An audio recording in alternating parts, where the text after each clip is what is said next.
Olá, gente, que alegria, seja muito bem-vindo ao seu programa, o nosso programa, o Varela Torres, o seu momento jurídico. Hoje temos um tema aí muito legal, novidades, vamos falar a respeito de um tema aí para empresários, do que se refere à parte de direito tributário. Tema de hoje, bloqueio de nota fiscal por parte do fisco. Temos hoje um convidado muito especial aí, é o Dr. Paulo Felipe, ele é advogado, mestrando em Direito Tributário e também especialista aí na área, pelo IBET lá de São Paulo. Dr. Paulo Felipe, seja muito bem-vindo, faça aí suas considerações iniciais. Olá, Flávio, tudo bem? Antes de mais nada, eu gostaria de agradecer o convite, é um prazer estar aqui com você, Prazer é nosso. Com os nossos telespectadores e estou à disposição para falar sobre esse tema que tem estado muito em voga, principalmente agora nesse período de pandemia, de coronavírus, dificuldades no pagamento e cumprimento de obrigações tributárias. É isso aí, a gente tem tido, pelo fato de termos um programa jurídico, né, os nossos telespectadores nos procuram a respeito de alguns temas, né? E temos tido muitas perguntas e dúvidas a respeito de empresários que estão aí sofrendo, né, uma situação recorrente, onde a antiga Cefaz, né, ela tem feito aí bloqueio da emissão de nota fiscal, tá bom? Ou alteração aí do cadastro estadual por parte desses empresários. O que está acontecendo? Como é que está essa abordagem? Porque é todo mundo perdido, ninguém consegue entender o que é isso aí. Fala um pouco para a gente. Flávio, exatamente isso que tem ocorrido ultimamente. Infelizmente, a atual Secretaria da Fazenda, a Cefaz, ela tem procedido ao bloqueio da possibilidade de emissão de notas fiscais por parte do empresário. Então, é uma situação grave, sem contraditório, sem ampla defesa. Simplesmente, de um dia para a noite, o empresário não consegue mais emitir nota fiscal. Não consegue comprar mercadoria, não consegue vender mercadoria. Enfim, a empresa fica inoperante, paralisada. Não pode vender, porque se vender sem emitir nota vai estar sonegando, incorre em crime. Perfeitamente. E também não pode comprar porque tem esse bloqueio. Tem que escriturar a nota fiscal de entrada. Então inviabiliza a atividade. E aí como é que faz?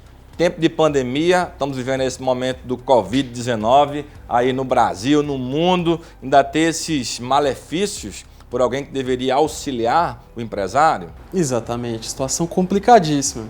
O que sempre aconselhamos a fazer? O empresário vai junto com o seu contador na Secretaria da Economia, na Cefaz.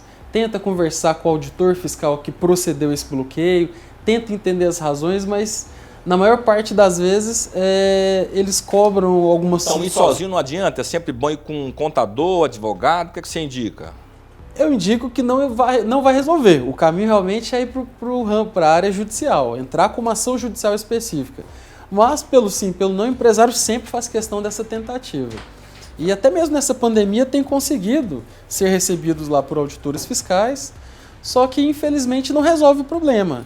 Cria-se uma grande quantidade de obrigações que muitas vezes nem são devidas, enfim, não se consegue resolver o problema administrativamente.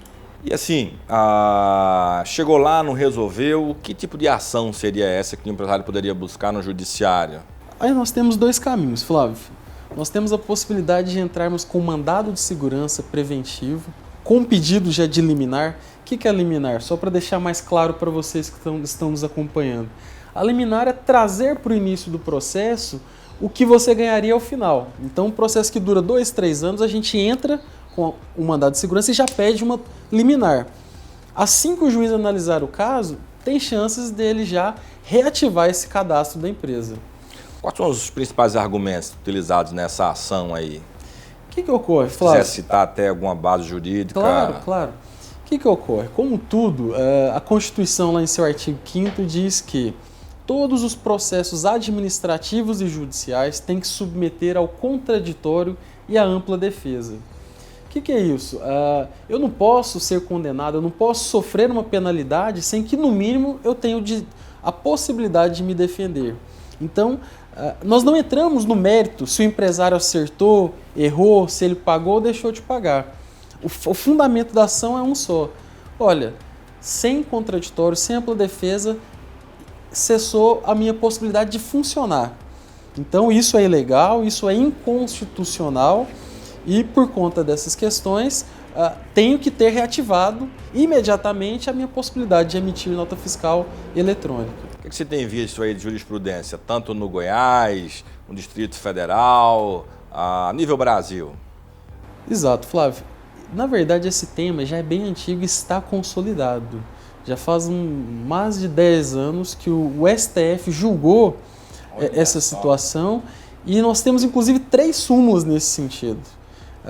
Até se me permite a cola, que eu não vou lembrar todas de cabeça. Vontade. Nós temos a súmula 70 do STF, que diz: é inadmissível a interdição de um estabelecimento como meio coercitivo de cobrança de tributo.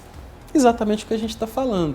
Olha, eu tenho a liberdade de ser empresário, eu tenho a liberdade de atuar. Eu não posso ter meu estabelecimento fechado ou, como nossa situação, vedada a possibilidade de emissão de nota fiscal por eventual erro. Às vezes não é um erro. Primeiro eu tenho que entender, identificar o que está errado, me dar a chance de corrigir e, após contraditório e ampla defesa, talvez, se for o caso, sofrer a penalidade. Ilustra aí pro pessoal, tem muita gente lá que deve estar em casa lá anotando, às vezes conhece alguém que tem um programa, esse mesmo problema, né? Claro. Às vezes é um advogado, quer usar uma tese, vamos ajudar o nosso pessoal aí de casa. Com certeza, Flávio. Peço licença aqui para pegar. Nós temos ainda, como eu disse, há mais de 10 anos o STF já consolidou essa questão e não só julgou, mas sumulou.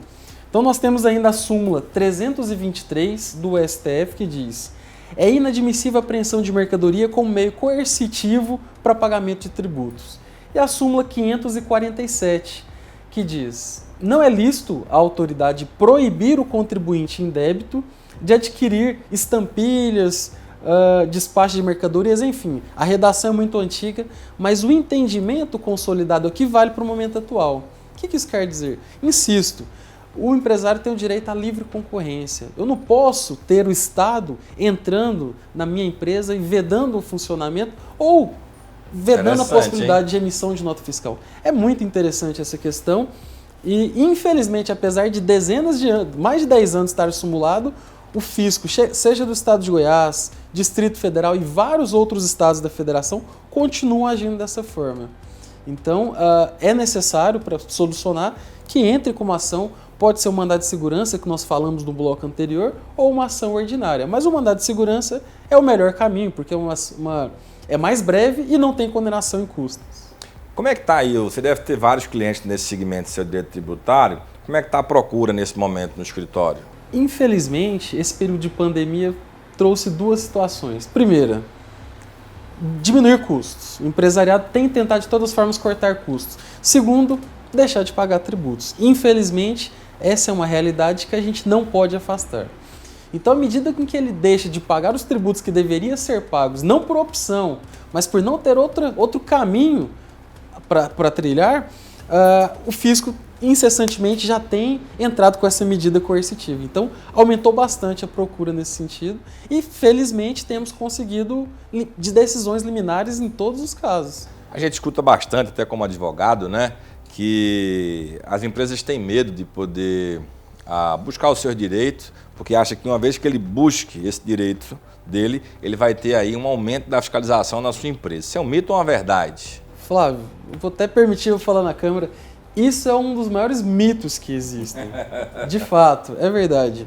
A sua empresa vai ser fiscalizada independente de você entrar com ação judicial ou deixar de entrar com ação judicial.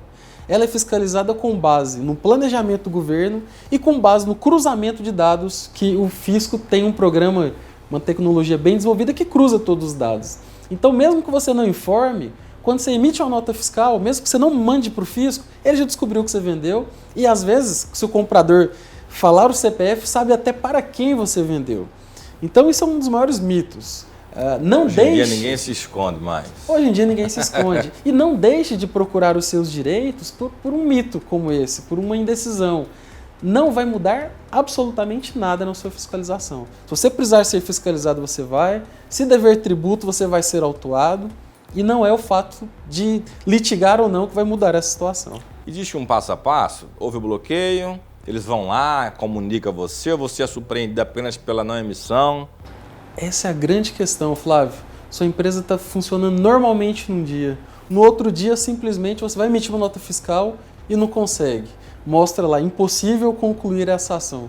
Você liga para o seu sistema de TI, que é a pessoa responsável pela sua nota fiscal eletrônica, ele fala, está tudo certo aqui. E aí quando você fala com o contador e ele olha o cadastro estadual, que é o Sintegra, aí que ele vê a modificação da sua situação. Você está como não habilitado para emissão de notas fiscais. Complicadíssima a situação.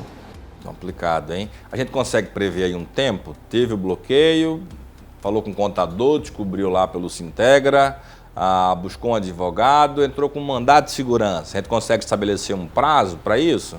Aqui em Goiás tem sido muito rápido, felizmente. Os juízes são todos muito bem preparados e têm dado uma resposta imediata.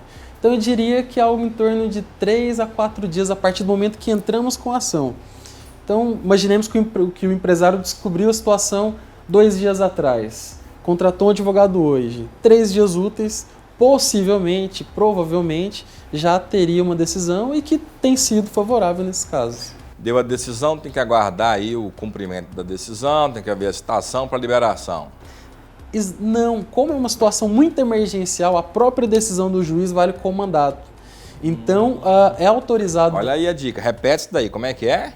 A própria decisão judicial, a própria decisão do juiz, se você imprime ela lá no formato do Projude, ela já vale como mandado. Então, você pode levar para o fiscal e implemente imediatamente a decisão judicial e volte ao funcionamento normal da empresa.